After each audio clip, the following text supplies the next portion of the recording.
사도신경하심으로 신앙 고백하겠습니다.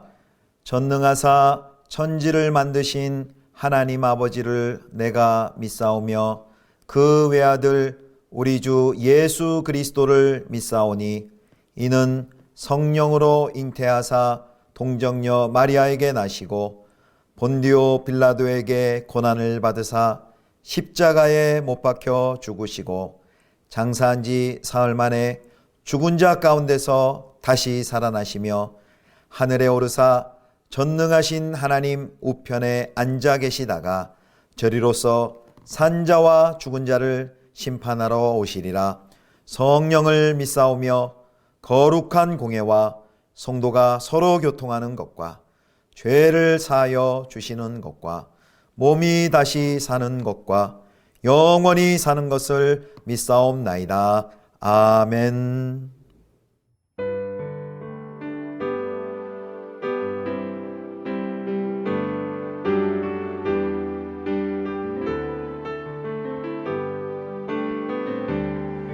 나 주를 멀리 떠났다 이제 옵니다. 나 죄의 길에 시달려 주여 옵니다. 나 이제 왔으니 내 집을 찾아 주여 나를 받으사 맞아 주소서.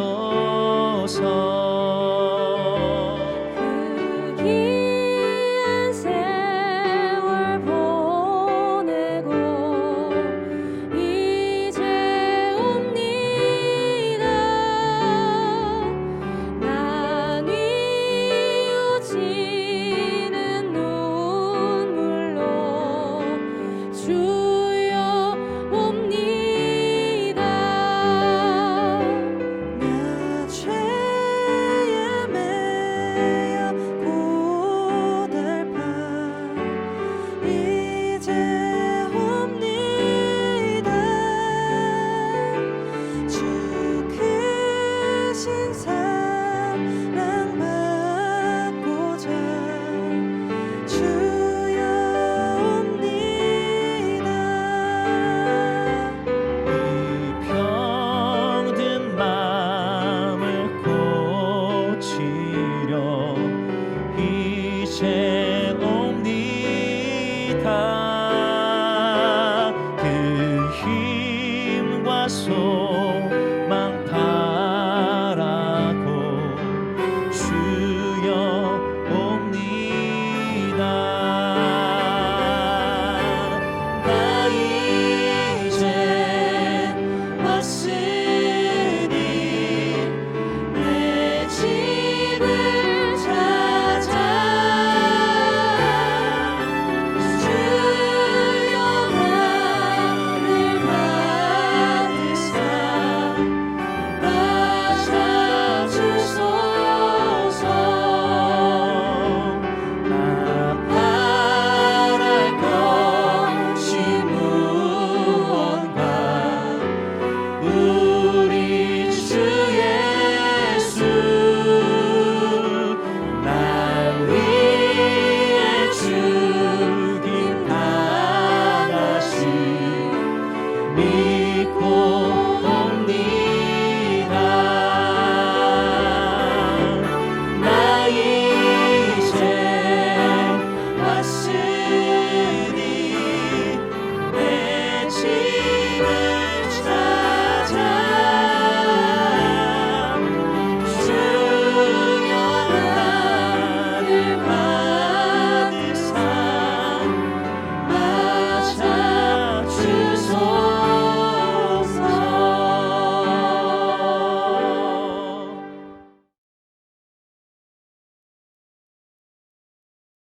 데살로니가 후서 제1장. 바울과 실로아노와 디모데는 하나님 우리 아버지와 주 예수 그리스도 안에 있는 데살로니가인의 교회에 편지하노니 하나님 아버지와 주 예수 그리스도로부터 은혜와 평강이 너희에게 있을지어다. 형제들아, 우리가 너희를 위하여 항상 하나님께 감사할지니 이것이 당연함은 너희의 믿음이 더욱 자라고 너희가 다 각기 서로 사랑함이 풍성함이니 그러므로 너희가 견디고 있는 모든 박해와 환난 중에서 너희 인내와 믿음으로 말미암아 하나님의 여러 교회에서 우리가 친히 자랑하노라. 이는 하나님의 공의로운 심판의 표요 너희로 하여금 하나님의 나라에 합당한 자로 여김을 받게 하려 함이니 그 나라를 위하여 너희가 또한 고난을 받느니라. 너희로 환난을 받게 하는 자들에게는 환난으로 갚으시고 환난을 받는 너희에게는 우리와 함께 안식으로 갚으시는 것이 하나님의 공의시니 주 예수께서 자기의 능력의 천사들과 함께 하늘로부터 불꽃 가운데 나타나실 때 하나님을 모르는 자들과 우리 주 예수의 복음에 복종하지 않는 자들에게 형벌을 내리시리니 이런 자들은 주의 얼굴과 그의 힘의 영광을 떠나 영원한 멸망의 형벌을 받으리로다. 그날에 그가 강림하사 그의 성도들에게서 영광을 받으시고 모든 믿는 자들에게서 놀랍게 여김을 얻으시리니 이는 우리의 증거가 너희에게 믿어졌습니다. 이러므로 우리도 항상 너희를 위하여 기도함은 우리 하나님이 너희를 그 부르심에 합당한 자로 여기시고 모든 선을 기뻐함과 믿음의 역사를 능력으로 이루게 하시고 우리 하나님과 주 예수 그리스도의 은혜대로 우리 주 예수의 이름이 너희 가운데서 영광을 받으시고 너희도 그 안에서 영광을 받게 하려 함이라. 성도 여러분, 좋은 아침입니다. 벌써 8월 마지막 주간이네요.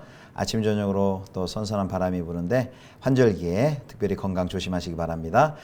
오늘부터는 데살로니가 후서입니다. 1장 1절에서 12절 말씀으로 박해도 불구한 소망이라는 제목으로 함께 하나님 말씀 묵상하겠습니다. 바울은 이제 첫 번째 데살로니가 전서를 보낸 후에 얼마 지나지 않아 약 1년이 안 돼서 보낸 걸로 여겨집니다. 두 번째 편지 데살로니가 후서를 씁니다. 첫 번째 편지가 전해지고 나서 데살로니가 성도들의 소식과 성도들의 반응을 사도 바울이 전해 들었겠죠. 그런데 데살로니가 교회의 데살로니가 전서를 통해서 다루었던 그 문제들이 여전히 존재한다는 걸 알았습니다. 즉, 첫 번째 편지를 통해서 모든 문제를 해결할 수는 없었던 것이죠. 박해도 심해졌고 또 특별히 예수님의 재림에 대한 혼란과 불안을 성도들이 느끼고 있었습니다. 그래서 바울은 이 데살로니가 교회에 특별히 그 세 가지 문제를 다루기 위해서 데살로니가 후서를 집필하게 됩니다. 쓰게 됩니다. 첫 번째 주제는 박해에도 불구한 소망, 이제 우리가 오늘 살펴볼 1장이고요. 그리고 이제 내일 주제는 이제 다가온 주의 날에 대한 설명을 해주고요. 그리고 마지막 세 번째는 게으른 자들 향한 권면이 주제가 되어서 데살로니가 후서가 쓰여집니다. 자, 오늘 이제 첫 장 1장은 박해에도 불구한 소망 이런 주제인데요. 자, 먼저 문안과 그리고 기원으로 두 번째 편지를 열죠. 똑같이 바울과 실로아노와 디모데가 공동 발신자로 언급이 됩니다. 여기서 전서와 조금 특별히 다른 부분이 있습니다. 전서에서는 이제 아버지를 특별히 여기 우리 아버지라는 표현을 썼습니다. 전서를 통해 바울이들과 그 데살로니가 성도들 간의 관계가 훨씬 더 강화되었음을 보여주는 그런 표현이고요. 또 뒤에 보면 1, 2절에 보면 하나님 우리 아버지와 주 예수 그리스도를 두 번 반복합니다. 이 반복은 불필요한 반복이 아닙니다. 그들의 바울과 데살로니가 교회 사이의 그 신앙 연대가 하나님과 예수 안에서 얼마나 친밀하게 이루어졌는지를 강조하려는 바울의 의도적인 표현입니다. 자, 그다음에 이제 문안과 인사 후에 이제 3절부터 10절까지는 하나님의 공의에 대한 설명을 합니다. 이제 감사의 이유가 나오는데요. 감사의 이유가 이제 3절에 나옵니다. 3절에 보면 감사의 이유는 이런 것입니다. 그들의 믿음이 더욱 자라고 또 성도들 간의 사랑이 풍성해졌기 때문입니다. 여기 두 가지 강조가 나오는데요. 성도의 자람 그리고 풍성입니다. 그래서 그들의 믿음과 그 사랑이 역동적으로 거침없이 뻗어나가고 있는 매우 역동적인 이미지를 이 자람과 그리고 풍성이라는 것을 통해서 보여주고 있습니다. 그 다음에 이제 또 감사가 뭐냐면 4절에 보면 모든 박해와 환난 중에서 보여주는 너희 인내와 믿음 때문이다 라고 말합니다. 전에 데살로니가 전서에는 믿음의 역사, 사랑의 수고, 또 소망의 인내가 나왔죠. 근데 이 앞에 역시 또 믿음과 사랑을 설명했습니다. 그것을 방금 살펴본 것처럼 자람과 풍성으로 살펴봤는데 소망의 인내라는 표현 나오지 않지만 여기 인내가 나옵니다. 여기 인내가 나오는데 여기 너희 인내와 믿음이다. 모든 박해와 환난 중에서 보여주는 너희 인내와 믿음이라고 4절에 언급을 하고 있습니다. 결국 데살로니가 전서처럼 데살로니가 후서에서도 믿음과 소망과 믿음과 사랑과 인내는 즉 이제 소망에 관한 것이죠. 그것으로 인하여 감사하다고 이렇게 기록하고 있습니다. 이렇게 마지막에 인내를 따로 믿음과 소망을 믿음과 사랑을 언급하고 인내를 따로 떼서 언급한 것은 그만큼 데살로니가 교회 성도들이 겪는 박해가 전보다 더 심해졌다라는 것을 암시합니다. 바울은 데살로니가 전서에서 데살로니가 성도들이 현재 당하는 그 박해와 환난을 올바로 잘 이해할 수 있도록 아주 심혈을 기울여서 그들에게 설명을 합니다. 이제 한 걸음 더 들어가서 그 박해와 환난에 대한 자기 자신의 생각을 좀 더 넓게 펼칩니다. 그러면서 그 고난의 현실을 이렇게 설명해 주고 있습니다. 이는 하나님의 공의로운 심판의 표요 너희로 하여금 하나님의 나라에 합당한 자로 여김을 받게 하려 함이니 그 나라를 위하여 너희가 또한 고난을 받느니라. 여기 고난의 현실을 뭐라고 표현하냐면 하나님의 공의로운 심판의 표다 이렇게 이야기를 합니다. 현재의 고난은 하나님이 침묵하신 결과가 아니다라는 것입니다. 오히려 그분의 공의가 실현되고 있는 생생한 현장이라는 말씀입니다. 바로 이런 점이 성도들이 인내하고 그리고 믿음을 놓지 않을 분명한 근거가 되는 것이죠. 자, 그렇다면 하나님의 공의로운 심판이 성도와 그리고 성도를 핍박하는 핍박자들에게 어떠한 결과를 초래할까요? 이제 둘로 나누어서 먼저는 고난받는 성도들에 대해 설명을 합니다. 그 다음에 이제 핍박자들의 운명에 대해서 설명합니다. 자, 고난받는 성도에게 베푸시는 현재와 그리고 장래의 은혜에 대해서 이제 5절과 7절이 언급을 해줍니다. 그래서 이제 5절에는 현재의 운명이 나오는데요. 고난받는 성도들의 현재 운명은 그 고난을 통해 합당한 존재로 여김을 받게 될 것이다. 곧 하나님 나라의 영광스러운 수혜자가 될 것이다. 바로 그 증거가 현재 당하는 고난이다 라고 5절에 설명하고 있습니다. 이것이 고난받는 성도들이 현재 경험하는 은혜입니다. 바로 하나님 나라의 영광의 수혜자가 될 것이다. 바로 영광의 수혜자, 합당한 그 은혜를 입는 합당한 존재로 확인이 된다는 것이죠.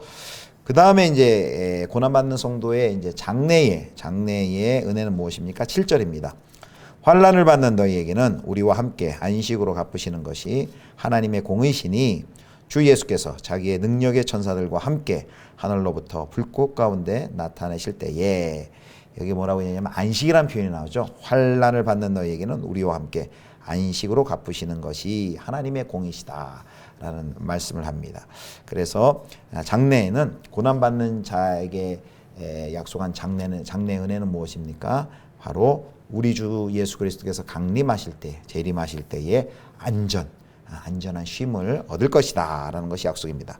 자, 이번에는 그럼 핍박받는 자들의 현재와 장래의 운명입니다. 그들의 현재와 장래의 운명은 6절과 8절에 언급이 되어 있습니다. 자, 그들은 하나님의 공의의 심판을 받기에 아주 합당한 불의한 자들입니다.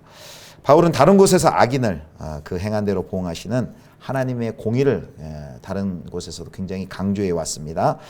그런데 여기 보면 이제 환난을 받게 하는 자들에게는 환난으로 갚으시는 것이 하나님의 공의다라고 말합니다. 자, 6절을 보겠습니다. 너희로 환난을 받게 하는 자들에게는 환난으로 갚으시고, 이것은 성도들을 핍박하는 핍박자들에 대한 빠져나갈 수 없는 확실한 현재적인 보응이죠. 자, 그렇다면 그들의 이제 미래에는 어떤 운명이 기다리고 있습니까? 자, 하나님의 공의가 성도들의 고난에 현재 실제하듯이 그 악인을 향한 하나님의 신적인 보응인 환난도 그들의 현재에 실제하게 됩니다.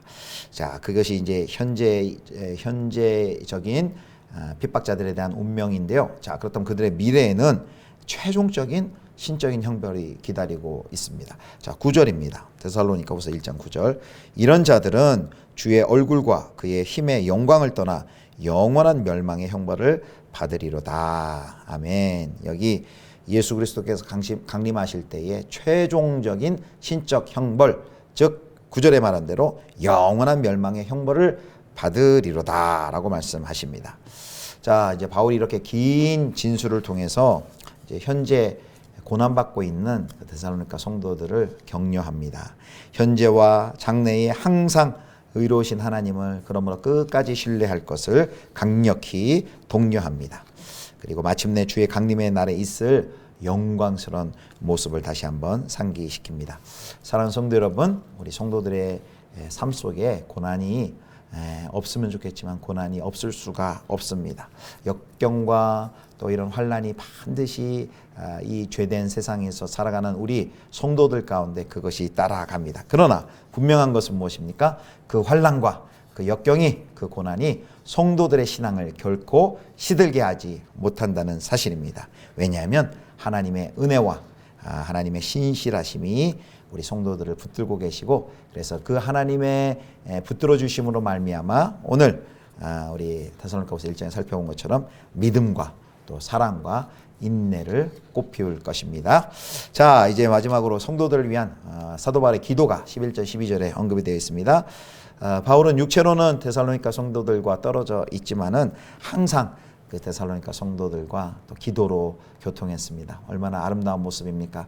여러분, 육신적으로 물리적으로 가까이 붙어 있지 못할지라도 사랑하는 성도들 또 이웃들을 위해 이렇게 기도해 주시기를 축복합니다. 자, 여기 11절에 보면 이러므로라고 시작합니다. 이러므로란 것은 앞에 있는 그 많은 내용들을 다 종합한 것이죠. 이제 바울이 어떤 환경 속에, 상황 속에서 기도하고 있는지를 보여주고 있습니다. 여기 보면 이제 부르심에 합당한 자로 여겨주시기를 11절에 보면 기도합니다. 이 말씀은 하나님께서 그들 아직 성도들을 부르심에 합당한 자로 여기시지 않는 것인가? 라는 그런 질문을 일으키는데 그런 뜻이 아니고요. 이미 그렇게 여겨주셨습니다. 즉 바울이 이런 표현을 쓴 것은 바울의 기도를 듣는 성도들 스스로가 하나님 앞에 어떠한 자로 서 있는지를 상기시키는 기도입니다. 부르심에 이미 합당한 존재로 성도들이 서 있습니다. 그 다음에 이제 바울은 그 부르심에 합당한 성도의 삶에 선한 열매가 맺히기를 기도합니다. 12절을 보면 그것은 하나님의 성도들의 선한 뜻과 믿음의 행위를 능력으로 완성시켜 주시기를 기도합니다. 그런 성도들의 삶으로 말미암아 궁극적으로 우리 하나님 아버지께서, 예수 그리스도께서 영광을 받으실 거고요. 더불어 성도들 역시 예수 안에서 영광이 되는 그런 은혜를 누리게 될 것입니다. 사랑하는 성도 여러분, 오늘 고난에 대해 살펴봤는데요. 박해에도 불구한 소망이 제목이었죠. 고난은 장차 성도를 괴롭히는 자를 심판하고 또 성도에게는 안식을 주는 기준이 될 것입니다. 주님은 현재도 고난을 견디며 믿음을 지키는 그 사람 곁에 계시고 그들을 하나님 나라에 합당한 사람으로 빚어 가십니다. 우리는 고난 없는 삶을 바라지만 하나님께서는 그 고난을 발판 삼아 우리를 더욱더 믿음 안에 성장하도록 우리를 이끌어가고 계십니다. 사랑하는 성도 여러분, 그러므로 악인의 형통을 부러워하지 마시고 어려움과 고난이 따르더라도 선한 뜻을 품고 그리고 믿음으로 행동하며 하나님이 기뻐하시는 뜻을 이루기에 힘쓰시는 하나님 나라에 합당한 성도님들로 살아가실 수 있기를 주님의 이름으로 축원합니다. 기도하겠습니다. 하나님, 우리 성도들의 삶 가운데 고난이 늘 있겠지만 하나님, 이 고난이 바로 우리 성도들을 향하신 하나님의 뜻이 이루어가는 과정인 줄을 믿습니다. 하나님이 고난 가운데서도 우리를 붙드시고 함께 하시며 고난을 통하여 믿음과 또 사랑과 또 인내의 열매를 맺어가시는 신실하신 하나님을 의지하며 하나님 어떠한 상황 속에서도 부르심이 합당한 자로 든든히 서나가는 저희들 되게 하여 주옵소서. 우리 구주 예수 그리스도의 이름으로 기도드립니다. 아멘. 하늘에 계신 우리 아버지여, 이름이 거룩히 여김을 받으시오며 나라의 임하옵시며 뜻이 하늘에서 이룬 것 같이 땅에서도 이루어지이다. 오늘날 우리에게 일용할 양식을 주옵시고 우리가 우리에게 죄 지은 자를 사하여 준 것 같이 우리 죄를 사하여 주옵시고 우리를 시험에 들게 하지 마옵시고 다만 악에서 구하옵소서. 대개 나라와 권세와 영광이 아버지께 영원히 있사옵나이다. 아멘.